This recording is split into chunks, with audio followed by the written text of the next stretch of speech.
Hello, so I'm gonna read through an essay that I did for the sort of last set of like they're like mock exams sort of. They're called key assessment grades or CAGs, and yeah, I did my philosophy one, and I know I made some videos on this, and I think it really paid off because I got an SDR on it. I was like really happy. I got 38 out of 40 marks. I got 15 for AO1, so knowledge, and 23 out of 24 for the discussion or evaluation. So yeah, I'm happy about it.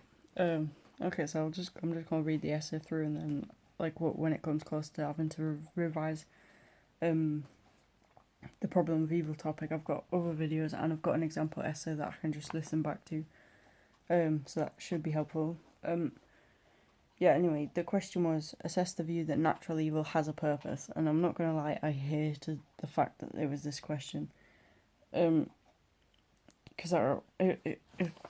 it's got the word natural evil in the question, and I was really prepared to write something about moral evil, about why, how strong is the free will defense at um disputing the problem of evil, and so I was really hoping for something along those lines, and it sort of left me feeling like I did really bad at the end of this essay, and I thought I got a C or something. So anyway, I'll just read through it, and yeah. Okay, so assess the view that natural evil has a purpose. Unlike moral evil, which is caused by humans and can be reduced down to free will, natural evil is a product of nature and requires some other plausible explanation. Is this evil the result of the fallen angels, like Augustine claimed, or does it have some other purpose? If we take the Aristotelian view, natural evil must have some telos or purpose because, according to Aristotle, everything does. However, this phenomena seems to exist completely nominally of the human experience in that we don't cause it, therefore we don't determine the telos. Theists believe God must have caused or allowed natural evil, and cause implies that there must have been a reason for doing so. Atheists take the stance that the universe is indifferent to us and natural evil is in fact only evil when it affects us. We can support this view with Dawkins' stance on the matter. Who says that we don't call natural disasters bad when they happen out of the presence of humans. It only becomes so when it affects us. Okay, my handwriting's not the greatest, so I'm probably gonna struggle to read this a bit, but yeah. So that's my intro. Augustine makes the claim in his Theodicy that natural evil is caused by fallen angels who have came to wreak havoc on God's perfect creation. We can question God's omnibenevolence here because surely if God was all loving, he would want to remove the evil from the world, and if he was omnipotent, he would be able to do so. This is known as the inconsistent triad. Evil, omnibenevolence, and omnipotence logically can't coexist. As stated in the logical problem of evil, as stated in the logical problem of evil. So theologians have to find their way around this problem. Modern scholar William Lane Craig takes the stance that in order to eradicate the contradiction from the inconsistent triad, we just have to add another premise to the three existing ones. This fourth premise is God has a good reason for allowing evil to happen in the world. This also must imply that evil has a purpose, otherwise he would eradicate it.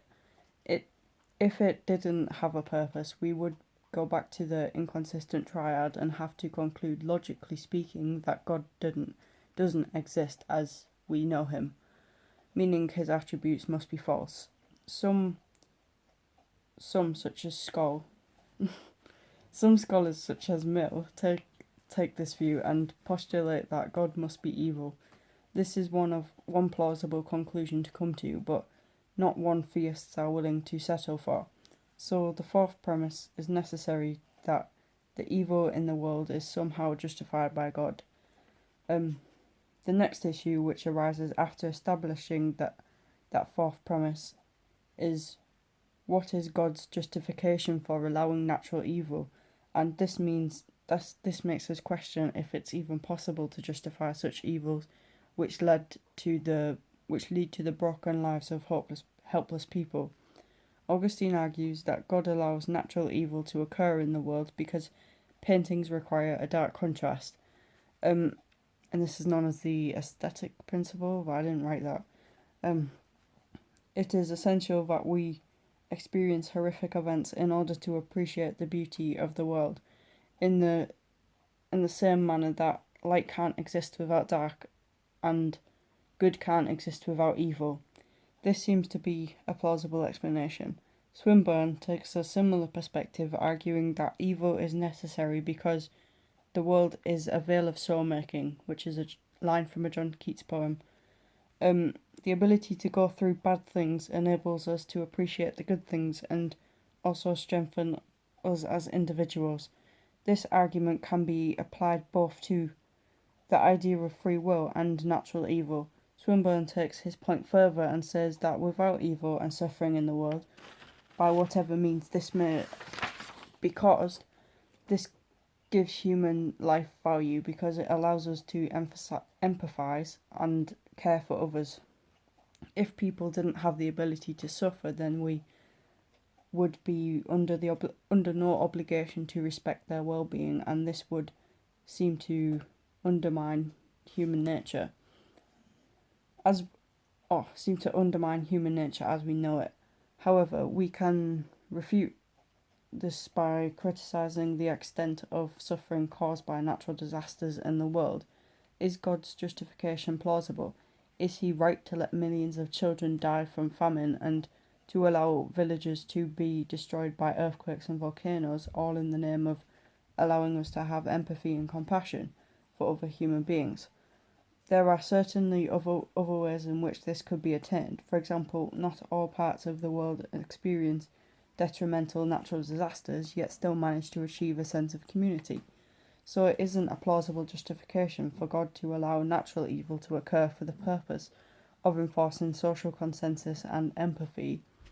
Another argument we could use is Hick's idea that God maintains an epistemic distance.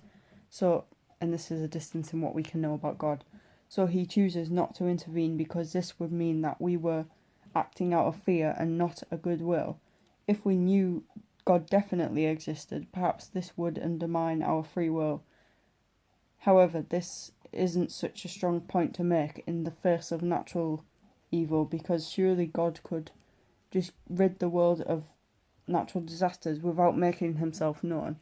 However, this could be a bit presumptuous because it lies on the assumption that we are aware of how God acts in the world, and that's if he intervenes at all. Going back to Augustine again, he says that evil wasn't created, it is just a privation of good. There seems to be a Platonic element to this perspective in that there is no form of the good, no form of the bad, only the good. So if God doesn't create evil, I can't read that word, does he determine its purpose? If this is debatable, and to use a human example, a person can use something out of the context of its intended purpose to fulfill some other purpose. For example, a football is created to be kicked, but one could use it as a basketball.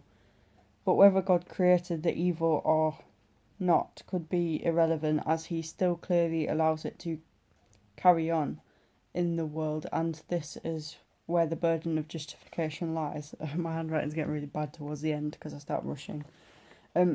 God must be able to remove evil from the world, or he wouldn't be omnipotent.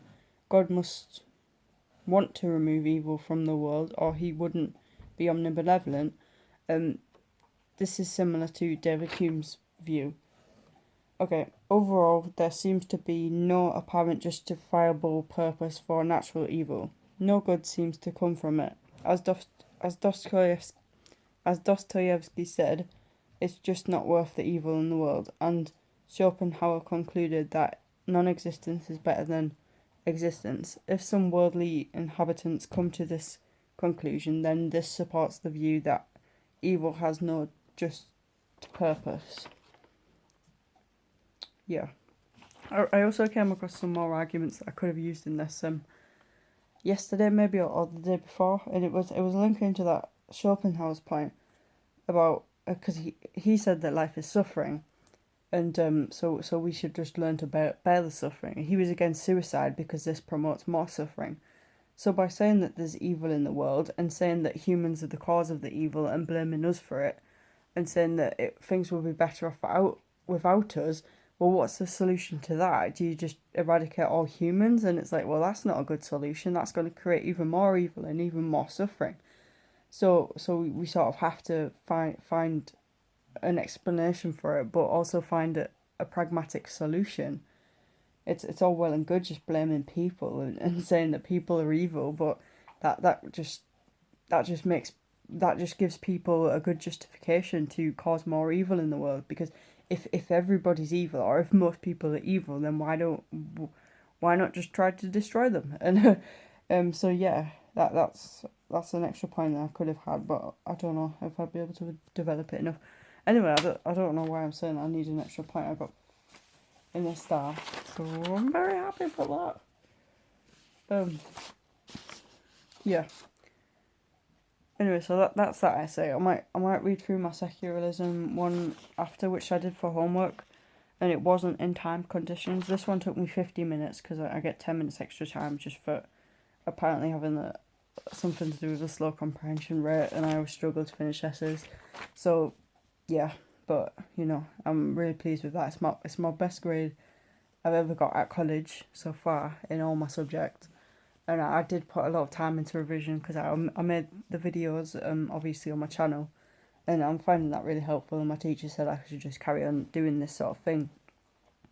And I do find that learning using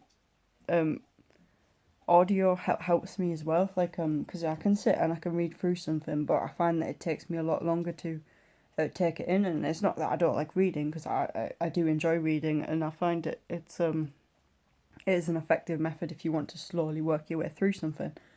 But I do enjoy, for pragmatic purposes, just sitting and perhaps drawing and then listening in the background to lectures on debates about religion, because that's where I got most of this information from. It was just like it was sort of accidental, like barely any of the scholars I used were in the textbook, and I never used the textbook to revise this, which I probably should start doing a little bit more for some of the other topics, whereby I don't perhaps spend as much time on them outside of lesson, just for my own leisure.